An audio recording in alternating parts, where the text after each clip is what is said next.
Bullied teen stands up to attackers. The words had been playing in Marcus Wright's head for weeks now, a mantra born of desperation, a prayer for courage he wasn't sure he possessed. Standing in the school bathroom, staring at the purple-yellow constellation of bruises across his ribs, he wondered if today might finally be the day those words became more than just a fantasy. The fluorescent lights buzzed overhead, casting his 17-year-old frame in a sickly pallor that only emphasized the dark circles under his eyes. 3 years of torment had hollowed him out, carved away pieces of himself until some days he barely recognized the person staring back at him in the mirror. Marcus tugged his faded blue t-shirt down and exhaled a shaky breath that fogged against the bathroom mirror. 5 minutes until the final bell.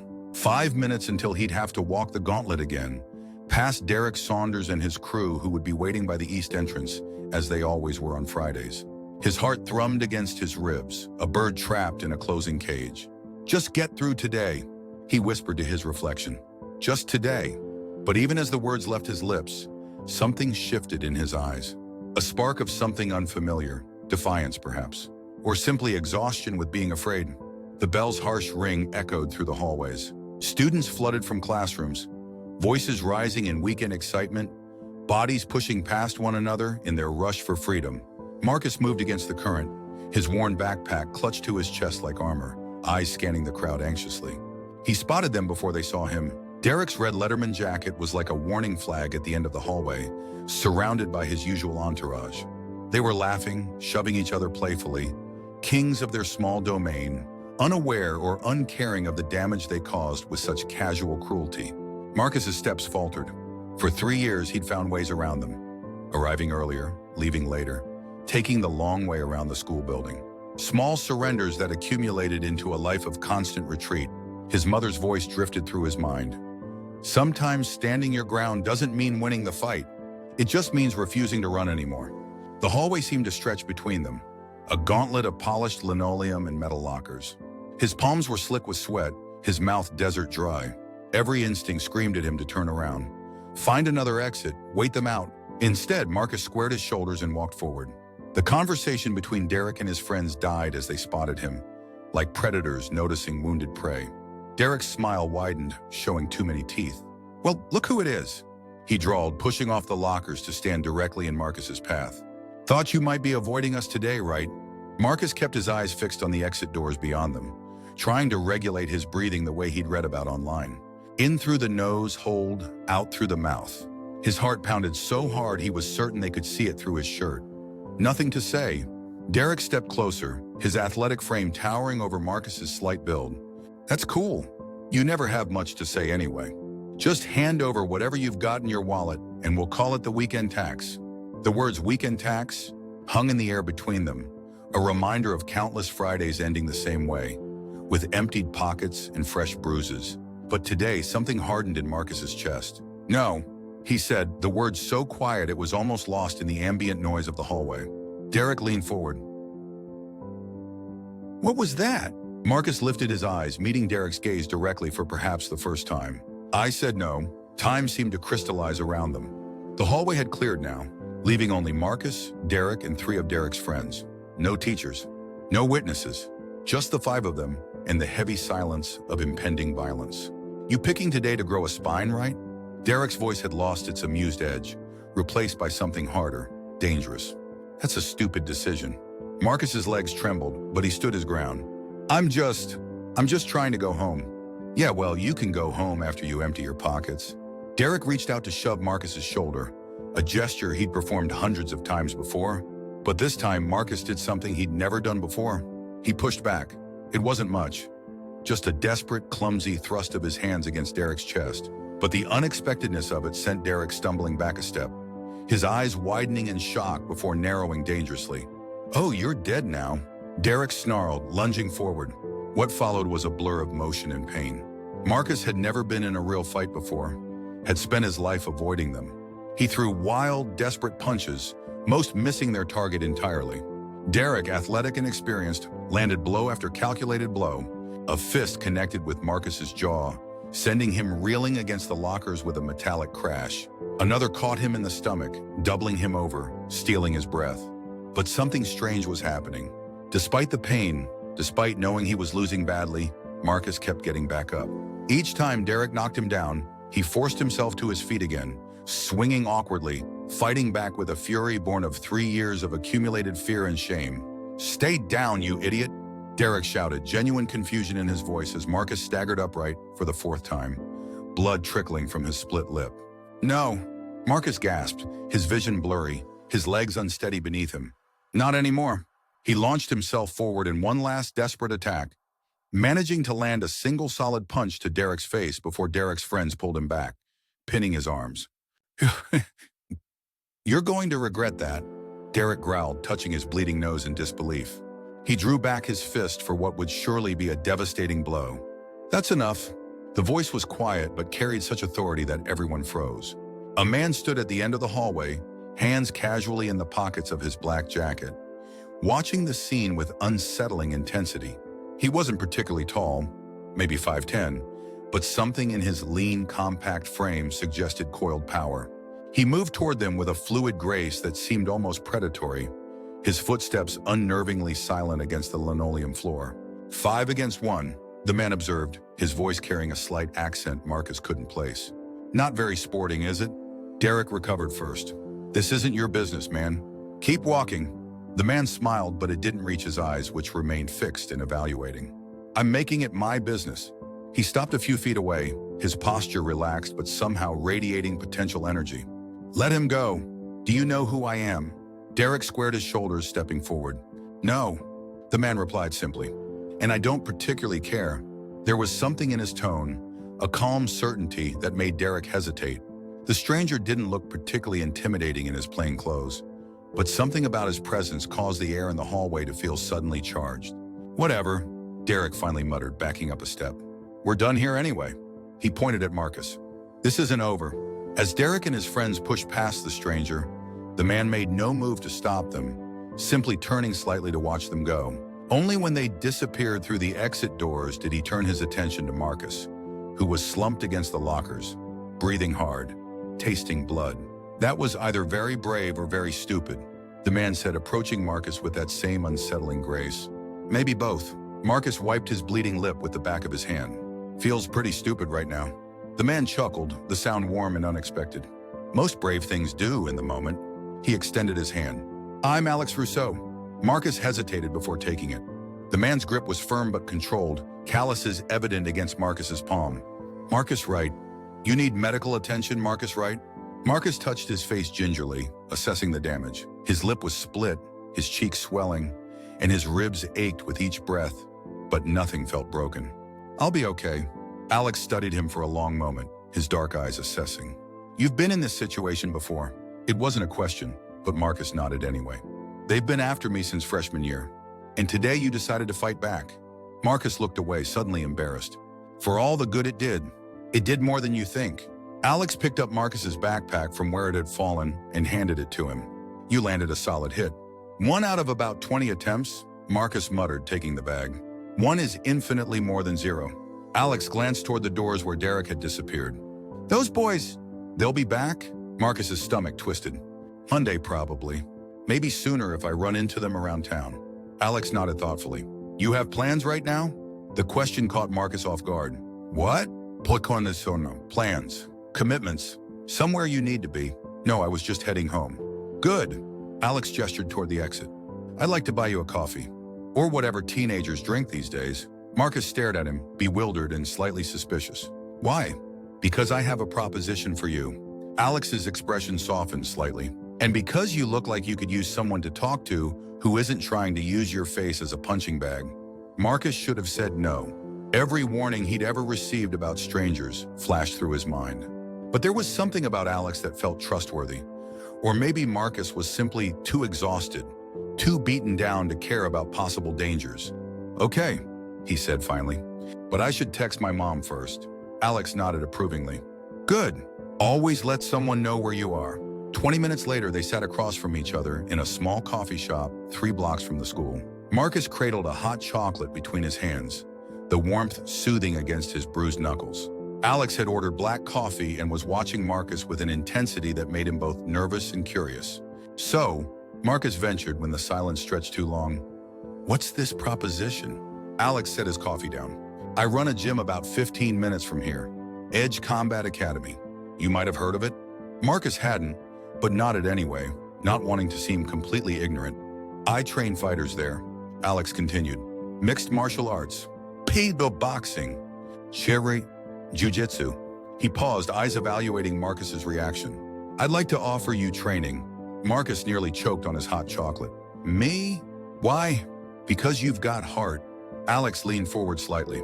You went up against someone bigger, stronger, and more experienced, knowing you would lose, but you did it anyway. That's rare. That's not heart, Marcus countered, embarrassment making his voice sharper than intended. That's just being stupid. Sometimes they look similar. Alex agreed with a small smile. But I've been teaching for 15 years. I know the difference. Marcus stared down at his drink. I'm not a fighter. Everyone's a fighter, Marcus. Some just haven't found their reason to fight yet. Alex's voice softened. Look, I'm not offering to turn you into some schoolyard bully. That's not what martial arts is about. Then what is it about? Control, discipline, respect. Alex counted off the words on his fingers. Learning your own strength and when to use it, and when not to. I'm offering you tools to defend yourself, yes, but more importantly, tools to know yourself.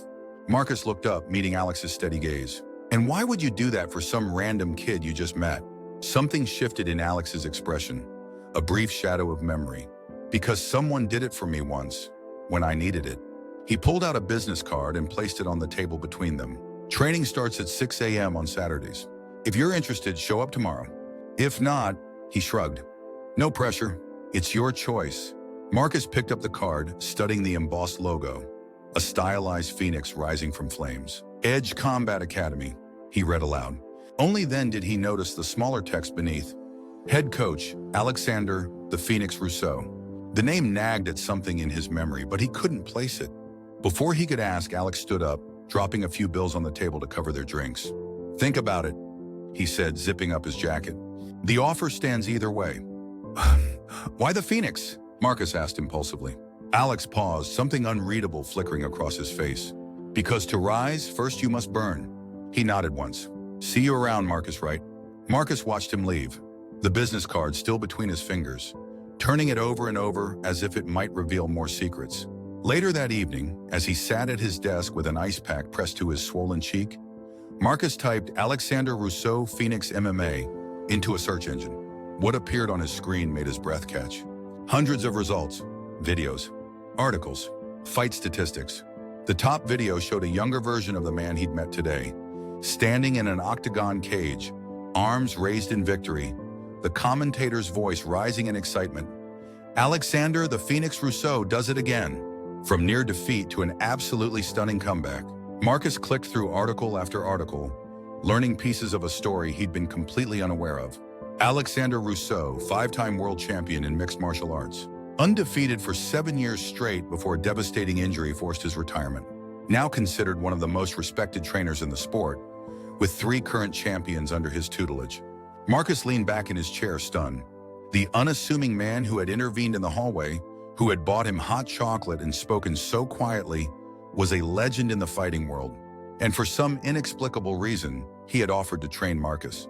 The alarm went off at 4:45 a.m. Marcus slapped at it groggily, every muscle in his body protesting as the previous day's fight caught up with him. His face in the bathroom mirror looked worse than it had yesterday. His left cheek swollen and discolored, his split lip puffy. By all logic, he should stay in bed, rest, recover. Forget about the strange offer from a man he barely knew. Instead, he found himself pulling on sweatpants and a t-shirt, moving quietly so as not to wake his mother. He scribbled a note explaining where he'd gone, placed it on the kitchen counter, and slipped out into the pre-dawn darkness. The gym was on the outskirts of town, in an industrial area Marcus rarely visited.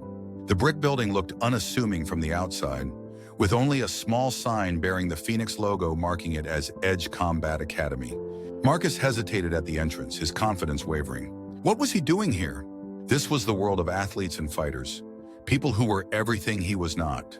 Before he could turn away, the door swung open. Alex stood there in training shorts and a fitted t-shirt that revealed arms corded with muscle. He looked unsurprised to see Marcus, as if he'd been expecting him all along.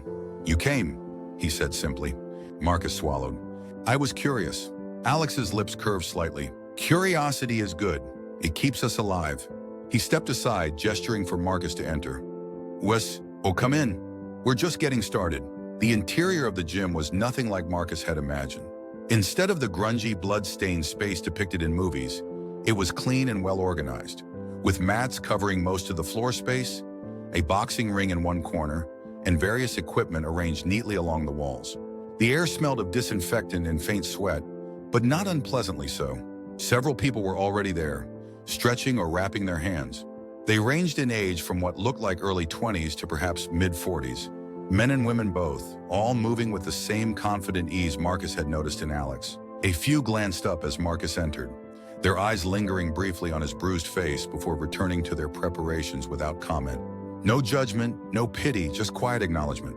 Everyone here has their own story, Alex said quietly, noticing Marcus's discomfort. Their own reasons for fighting. No one will ask about yours unless you choose to share it. He led Marcus to a quieter corner of the gym, away from the others. We'll start with the basics today. Stance, movement, how to fall. Marcus repeated, confused. Alex's expression remained serious. Most important lesson in fighting isn't how to hit. It's how to get hit and get back up. You've already demonstrated some natural talent for that part. For the next hour, Alex worked with Marcus on fundamentals so basic they seemed almost insulting. How to stand properly, how to move his weight from foot to foot, how to fall without injury. No punches, no kicks, just movement and balance. This is boring, Marcus finally admitted, sweat soaking through his shirt despite the simplicity of the exercises. Fighting isn't about excitement, Alex replied, correcting Marcus's stance for what felt like the 100th time. It's about patience, control, doing the small things correctly so the big things become possible. He circled Marcus, evaluating. Again. From the beginning. By the time the session ended at 8 a.m., Marcus was drenched in sweat, his muscles trembling with fatigue, his bruises throbbing. He'd never worked so hard to accomplish so little, or at least what seemed like so little. Same time tomorrow? Alex asked as Marcus gathered his things. Marcus blinked in surprise. Tomorrow? But you said Saturdays. I train every day. Alex replied with a shrug. You're welcome any day you want to show up. Don't you have, I don't know, professional fighters to train? People who actually know what they're doing? Something like amusement flickered in Alex's eyes. I have room in my schedule for one more student who doesn't know what he's doing. If he's willing to learn. Marcus hesitated, torn between exhaustion and an unexpected sense of accomplishment. I'll think about it. Fair enough. Alex extended his hand. You did well today, Marcus. The simple praise, delivered without embellishment or exaggeration, settled something in Marcus's chest. A warmth he hadn't expected. He did return the next day, and the day after that. Within a week, he'd established a routine, arriving at the gym by 6 a.m., training with Alex for an hour before school, occasionally staying for an evening session when his homework allowed. The work remained frustratingly basic. Footwork, balance, breathing. Alex refused to teach him how to punch properly until he'd mastered what Alex called the foundation. You want to learn how to fight those boys at school? Alex observed during their second week, as Marcus once again pushed for more advanced techniques. That's not why I'm training you. Then why are you? Marcus demanded, frustration making him bold. Alex studied him thoughtfully. Because fighting those boys won't solve your problem. Becoming someone they can't break, that will. The words stayed with Marcus, turning over in his mind during classes, during the quiet evenings at home with his mother, during the moments when he spotted Derek in the school hallways and felt the familiar surge of fear. Derek had indeed sought him out the Monday after their fight, cornering Marcus between classes with murder in his eyes. But something unexpected had happened. Instead of cowering, Marcus had found himself automatically shifting into the stance Alex had drilled into him. Feet balanced, weight centered, breathing controlled. He hadn't thrown a single punch. Hadn't needed to.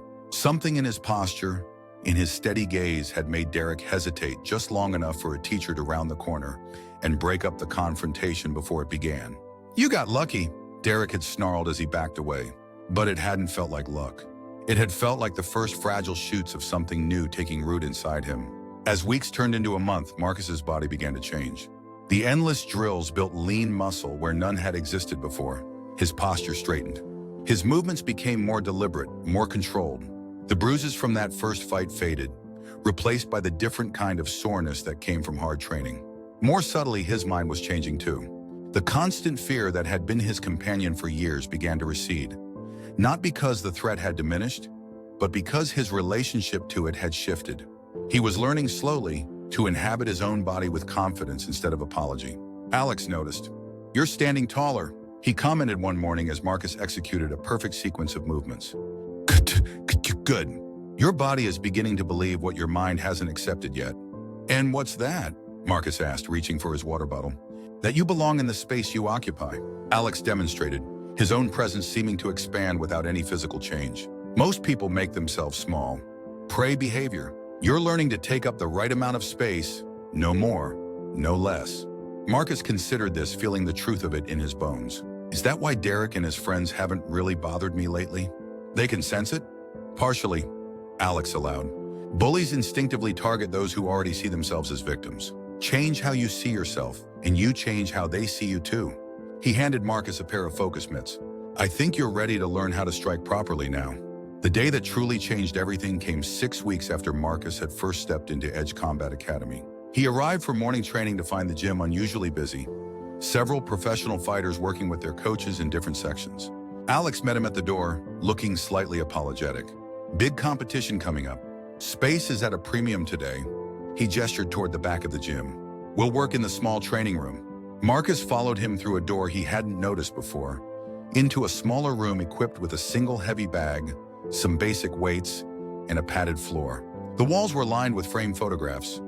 Alex in various fighting poses, holding championship belts, standing with other fighters Marcus now recognized from his research. As Alex prepared the equipment, Marcus studied the photos. One in particular caught his attention. A much younger Alex, perhaps 18 or 19, standing beside an older Asian man in front of a small gym, very different from Edge Academy. "My first teacher," Alex said, noticing Marcus's interest. "Master Tanaka. He found me when I was 16, angry, lost." He touched the frame lightly. "Fighting everyone and everything." Something in his tone made Marcus turn. "Like me?" "No," Alex said with surprising vehemence. "Nothing like you. You fight because you must." "I fought because I was looking for ways to destroy myself." He stepped back from the photo. "I was homeless, an immigrant with no papers, no family, getting into street fights for money. He caught me trying to steal food from his restaurant." Marcus had never heard Alex speak about his past before. And what did he do?" "Offered me a job. And lessons." Alex's lips curved slightly.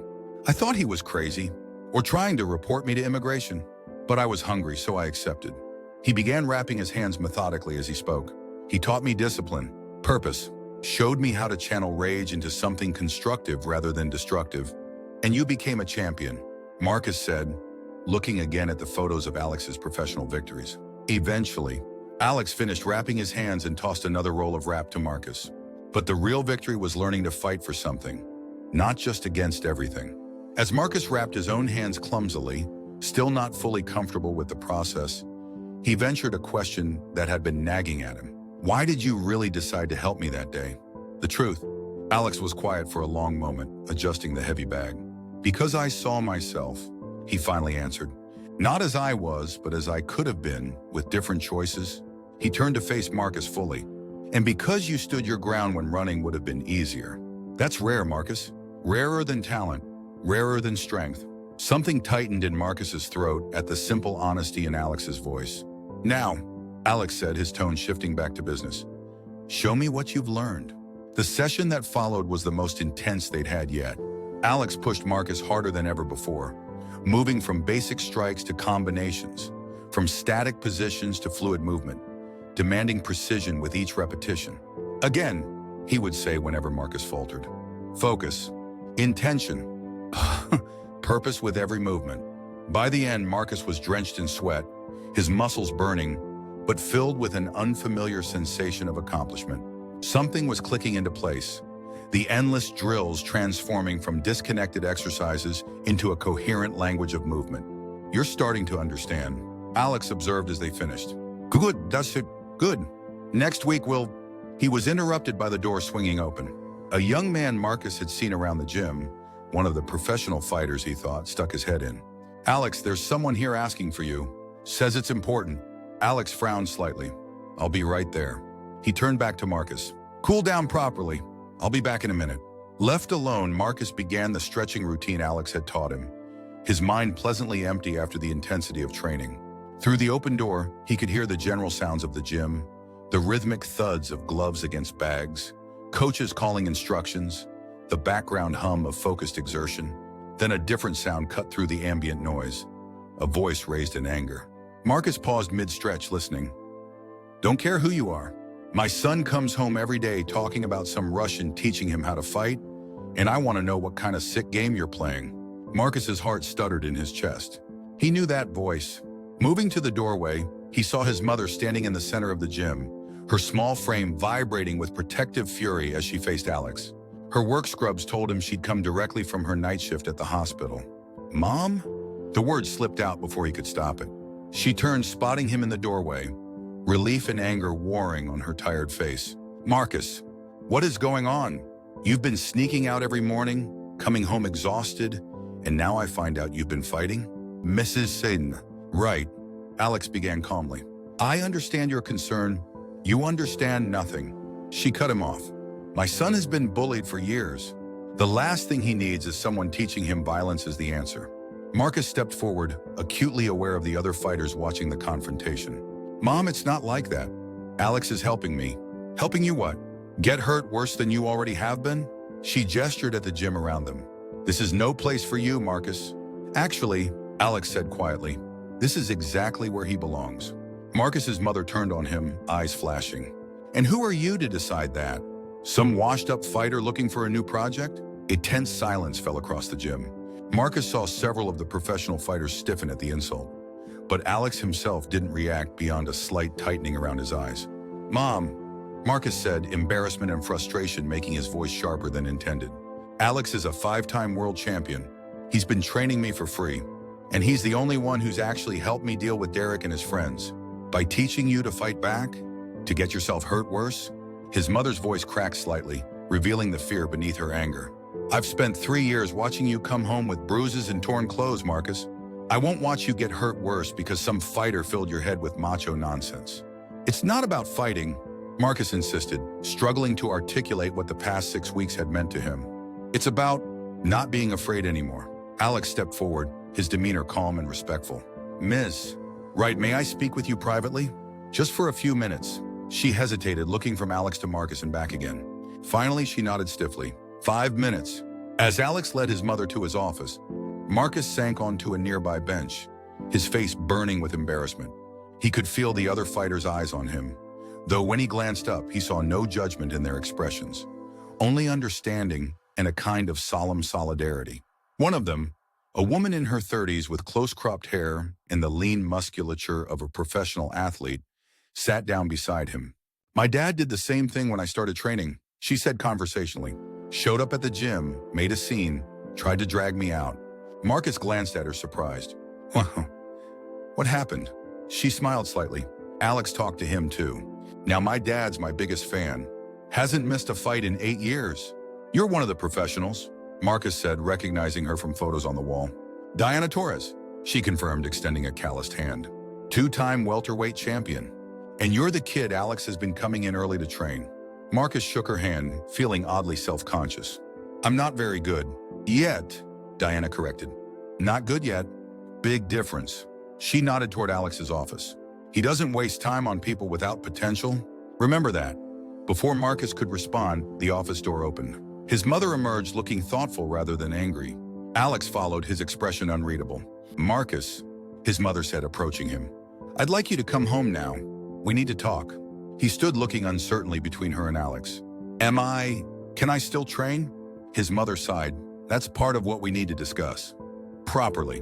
With all the information, she shot Alex a look that wasn't quite friendly, but was no longer openly hostile.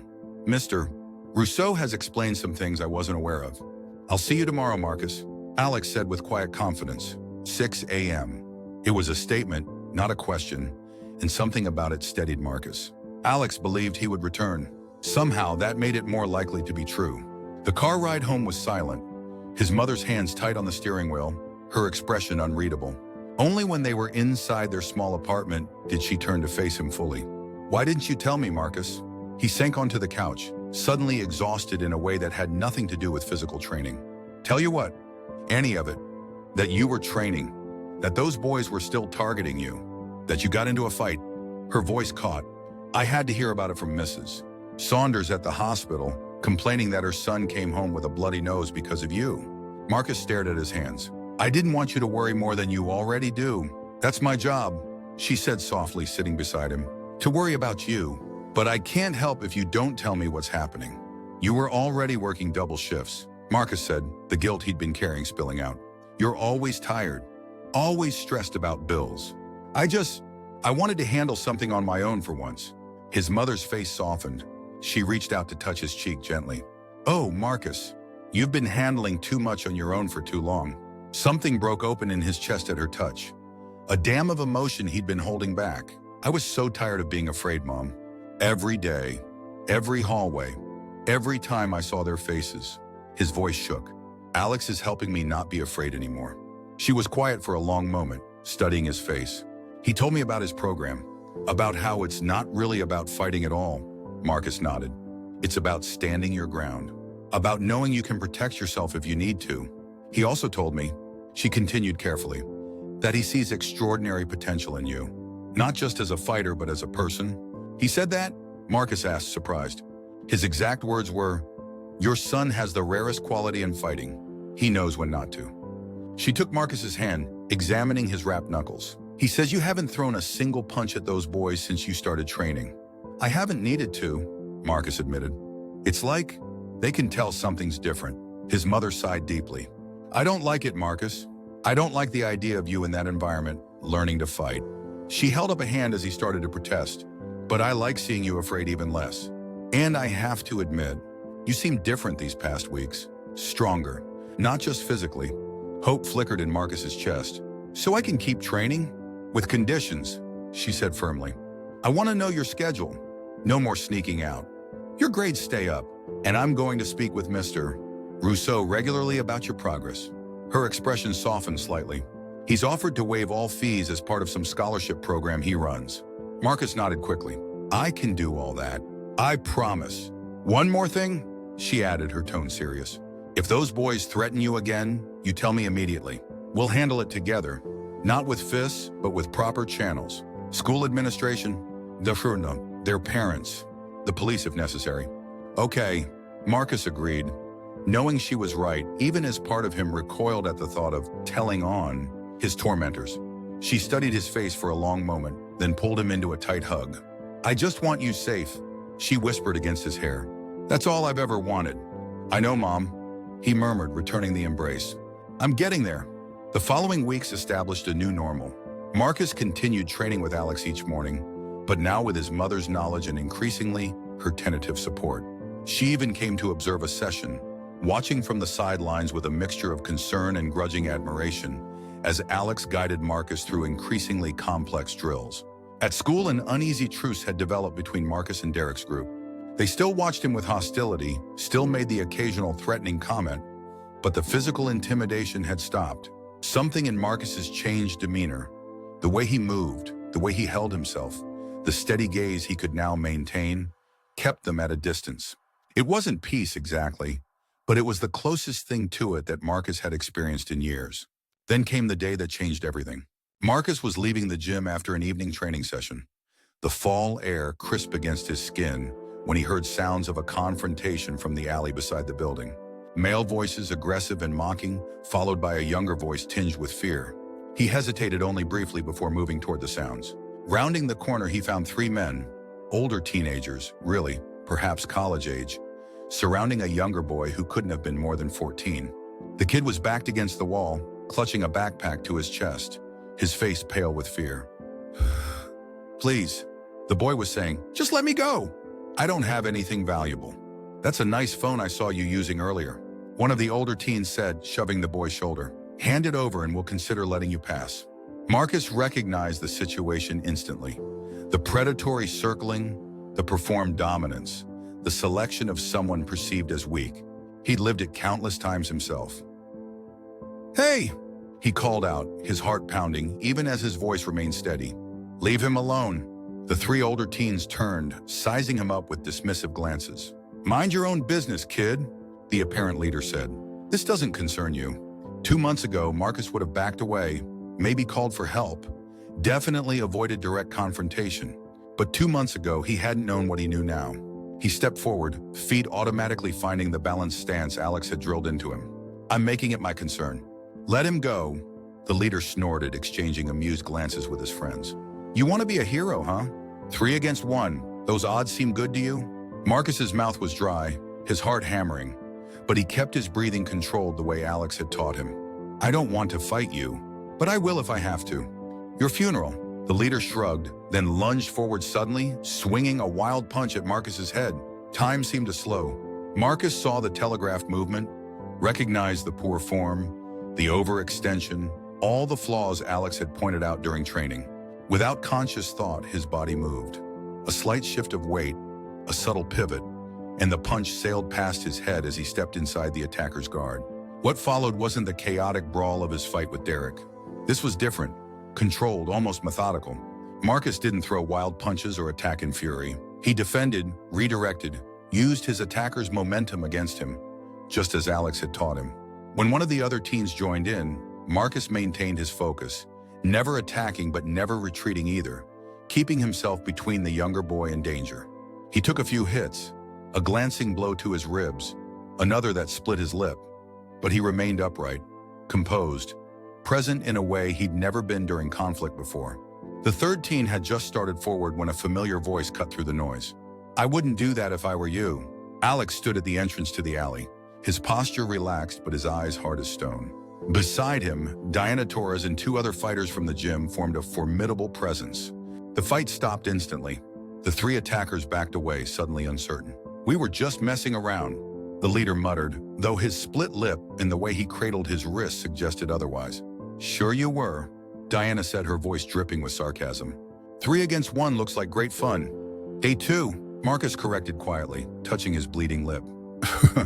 3 against 2. Alex's gaze moved from Marcus to the younger boy still pressed against the wall, then back to Marcus. Something like pride flickered in his expression. "I suggest you leave," he told the attackers evenly. Now, they didn't need to be told twice, slinking away with muttered curses and backward glances. As they disappeared around the corner, Marcus turned to the younger boy. "Are you okay?" The boy nodded, wide-eyed. "That was... How did you do that?" "There were 3 of them." "He's been well trained," Alex said, approaching them. He examined Marcus's face with a critical eye. Split lip. "Anything else?" Marcus did a quick internal assessment. "Bruised ribs, maybe. Nothing serious." "You fought well," Alex said simply. "Controlled. Protective rather than aggressive." "Good." Coming from Alex, the brief praise felt more significant than any elaborate compliment. Marcus felt a warm glow of accomplishment, tempered by the lingering adrenaline of the confrontation. "I didn't know what else to do," he admitted. "I couldn't just walk away." "No," Alex agreed. "You couldn't. That's why you're different from most people, and why you're going to be exceptional if you continue on this path." The younger boy was watching their exchange with fascination. "Are you like his sensei or something?" Alex's lips twitched slightly. "Something like that." He turned to the boy. "What's your name?" "Ethan," the boy replied. "Ethan Diaz."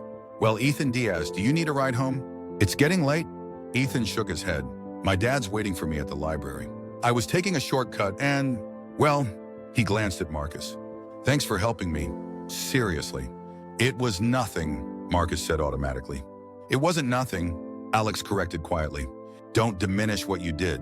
As Diana walked Ethan to the main street to ensure he reached the library safely, Alex turned to Marcus with a serious expression. "You could have been hurt today. 3 untrained attackers are still dangerous, even with your training." Marcus nodded, knowing Alex was right. "I didn't think. I just reacted." "Yes," Alex said thoughtfully. "That's exactly what you did. And your instinct was to protect, not to dominate, to de-escalate rather than escalate." He placed a hand on Marcus's shoulder. "That's why I chose to train you, Marcus. Not because you wanted to learn to fight, but because you wanted to learn to stand." The distinction resonated with Marcus in a way he couldn't fully articulate. "What happens now?" "Now?" Alex raised an eyebrow. "Now we get some ice for that lip." And tomorrow we train harder. Because the world needs more people who will step into alleys when others won't. The incident in the alley marked a turning point. Word spread quickly through the school grapevine. Marcus Wright had fought off 3 college guys to protect some kid. The story grew with each retelling, becoming more dramatic, more cinematic, until Marcus barely recognized himself in it. What didn't change in the retellings was the essential truth. Marcus had stood his ground when it mattered. The effect on his school life was immediate and startling. Students who had previously ignored him now acknowledged him in hallways. Teachers noted his increased confidence in class participation. And Derek Saunders and his crew, while not friendly, maintained a noticeable distance. "They're scared of you now," one of his classmates told him over lunch. Marcus shook his head. "They shouldn't be. I'm not looking for fights." "That's exactly why they're scared," the classmate insisted. "You stood up when it counted, not to show off or prove something, but because it was the right thing to do. That's way more intimidating than someone who's just looking to throw punches." The observation stayed with Marcus, reinforcing what Alex had been teaching him all along. True strength wasn't about dominance or aggression, but about the courage to stand firm in defense of what mattered. 2 weeks after the alley incident, Marcus arrived at the gym for his usual morning session to find an unexpected visitor waiting alongside Alex. A heavy-set man in an expensive suit stood examining the championship belts displayed on the wall, his back to the entrance. "Marcus," Alex called, gesturing him over. "There's someone I'd like you to meet." As Marcus approached, the man turned, revealing a familiar face that stopped Marcus in his tracks. He'd seen this man on television, in sports magazines, at major fighting events. Jason Miller, one of the most prominent promoters in professional mixed martial arts. "So this is the kid you've been telling me about," Miller said, extending his hand to Marcus. "I'm Jason Miller."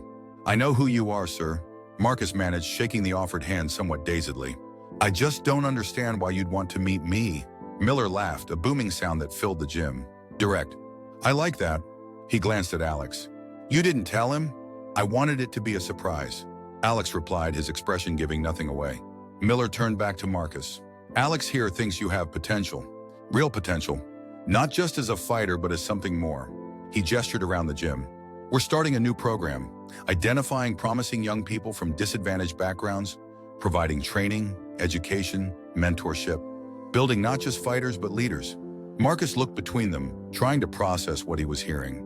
"And you think I think," Alex interjected quietly, "that you exemplify everything the program is meant to stand for.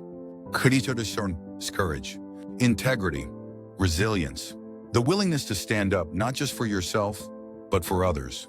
We're offering full sponsorship," Miller continued, "training with the best coaches in the country, including Alex. Educational support through college if you want it. A stipend to help your family. The whole package." Marcus felt lightheaded. "Why me? There must be kids out there with more natural talent, more experience." "Talent is common," Alex interrupted. "Character isn't. You can teach technical skills. You can't teach heart. Think about it," Miller said, handing Marcus a thick folder. "All the details are in here. Talk it over with your mother. We'll need an answer within 2 weeks." After Miller left, Marcus stood holding the folder, still processing what had just happened. Alex watched him quietly, giving him space to gather his thoughts. "Did you plan this all along?" Marcus finally asked. "From that first day in the hallway?" Alex considered the question carefully. "No," he said eventually. "I saw a kid standing his ground against impossible odds. I wanted to help him. The rest," he shrugged. "The rest revealed itself over time." "Why didn't you tell me who you really were from the beginning? A famous fighter? A champion? Would it have mattered?" Alex asked. "Would it have changed anything about what you needed to learn?" Marcus thought about it, then slowly shook his head. "No, I guess not. Titles and reputations are just noise," Alex said, beginning to wrap his hands for their session. "They don't define the work. The work defines itself." Marcus set the folder aside and began his own wrapping process. His movements now practiced and efficient after months of repetition. "If I accept this, what happens next?" "Next?" Alex smiled slightly. "Next, we train, same as always. One day at a time, one technique at a time, one step at a time." "That's simple, huh?" "That's simple," Alex confirmed. "And that difficult." Later that evening, Marcus sat at his kitchen table with his mother. The folder opened between them, its contents spread out like a roadmap to a future neither of them had imagined possible. "It's an incredible opportunity," his mother said softly, touching the glossy brochure with tentative fingers. Current college. Training. Financial support. She looked up at him, her eyes bright with unshed tears. Everything I've wanted for you but couldn't provide. I wouldn't have gotten here without you, Marcus said, reaching for her hand. Everything I am started with you. She squeezed his fingers. And everything you'll become starts now, with this choice. She studied his face. What do you want, Marcus? Not what Alex wants for you, or what that promoter wants, or even what I want. What do you want? Marcus considered the question carefully. 6 months ago, all he'd wanted was to be invisible, to move through his days without being noticed or targeted. 3 months ago, all he'd wanted was to learn to defend himself, to stop being afraid. Now, I want to be the person who steps into the alley, he said finally. The one who stands up when others walk away. I want to be strong enough to protect people who can't protect themselves. He met his mother's gaze steadily. And I think this program could help me become that person. His mother's eyes filled with tears, but they were accompanied by a smile of fierce pride. Then that's what you should do. 2 days later, Marcus stood in the center of Edge Combat Academy's training floor, surrounded by a small gathering of people who had, in different ways, shaped his journey. His mother watching with nervous pride. Alex, his expression characteristically stoic but his eyes warm. Diana and the other fighters who had become something like extended family.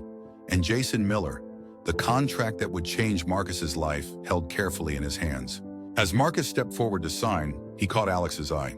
The trainer gave him a slight nod, just the barest movement. But in it, Marcus read everything he needed to know. Confidence, approval, and the acknowledgement of how far he had come. Before you sign, Miller said, I have a question. The sponsorship includes marketing, public appearances.